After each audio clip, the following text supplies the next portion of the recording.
හරයෝ ආයුබෝවන් අද යෝග තුලින් කතා කරන්නේ ප්‍රාණායාම ගැන. ප්‍රාණායාම යෝගවල හදවත ලෙස සලකනවා.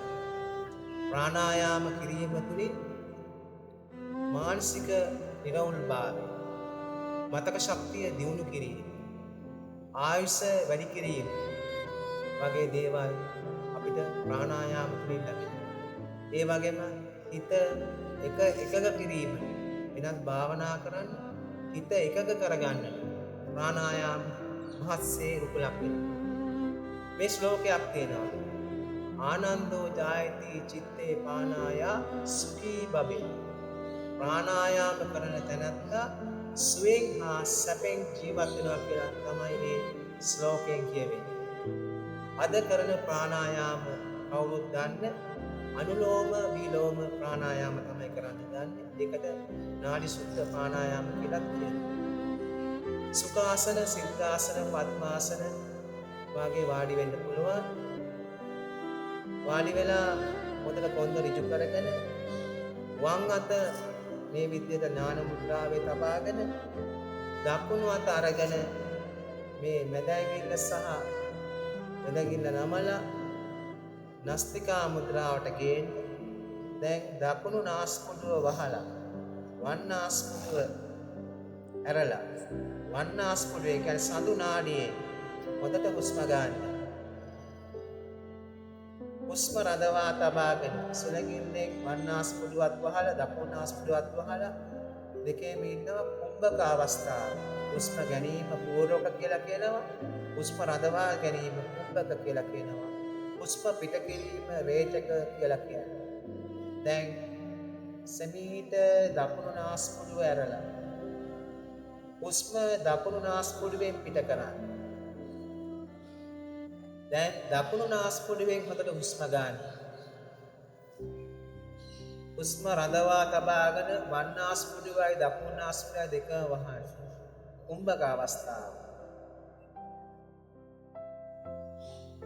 දැන් වම් නාස්පුඩුව ඇරලා වම් නාස්පුඩුවෙන් හුස්ම පිට කරන්න. දැන් එක වාරයක්.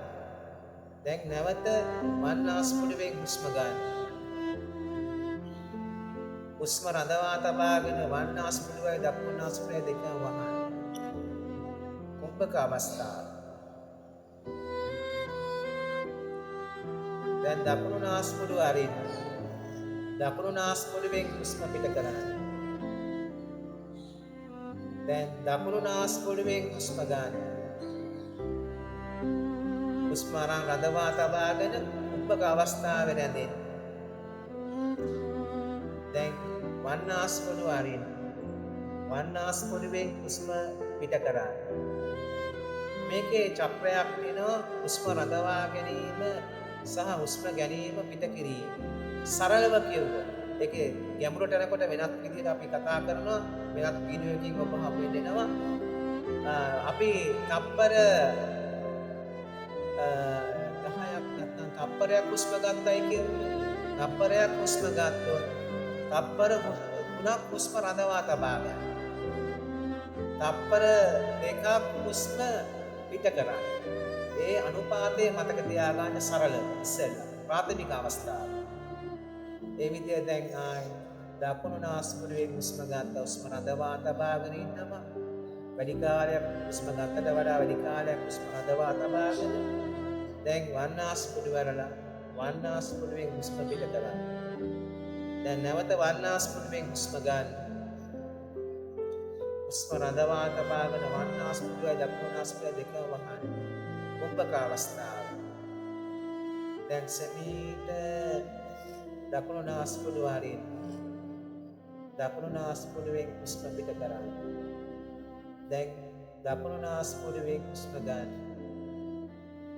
හුස්ම රඳවා තබාගෙන වම් නාස්පුඩුව දකුණු නාස්පුඩුව දෙක වහන්න. කුම්භකේ. දැන් වම් නාස්පුඩුව අරින්න. වම් නාස්පුඩුවෙන් හුස්ම පිට කරන්න. වම් නාස්පුඩුවෙන් අරගෙන හුස්ම රඳවා තබාගෙන කුම්භකේ ඉඳලා දකුණු නාස්පුඩුවෙන් හුස්ම පිට කරලා නැවත දකුණු නාස්පුඩුවෙන් අරන් හුස්ම රඳවා තබාගෙන වම් නාස්පුඩුවෙන් හුස්ම පිට කිරීම එක හුස්ම වාර චක්‍රයයි. ඒ වගේ වාර 21ක් ගැනීමෙන් ඔබට මනා ප්‍රතිඵලයක් ලබා ගන්න පුළුවන් වෙනවා. ඒ නිසා හොඳට ප්‍රාණායාම කරන්න, භාවනාව වැඩි දියුණු කරගන්න හොඳ රුකුලක් වෙනවා ප්‍රාණායාම. ඒ නිසා ප්‍රාණායාම තුළින් ඔබ ශරීරයේ නිරෝගී කරගන්න, වයස පරද්දන්න, මරණය පරද්දන්න, මේ මට්ටමට මෙයන්ට හොඳට ප්‍රාණායාම කිරීම. එහෙනම් අපි තවත් දවසක වීඩියෝ එකකින් අපි හමු වෙමු. ඒ වගේම ඔබට ආසන පිළිබඳවත්, ප්‍රාණායාම පිළිබඳවත්, භාවනාව පිළිබඳවත් වැඩිදුරටත් විස්තර ලබා ගන්න ඕන ශිව යෝගා සම්බන්ධ වෙන්න.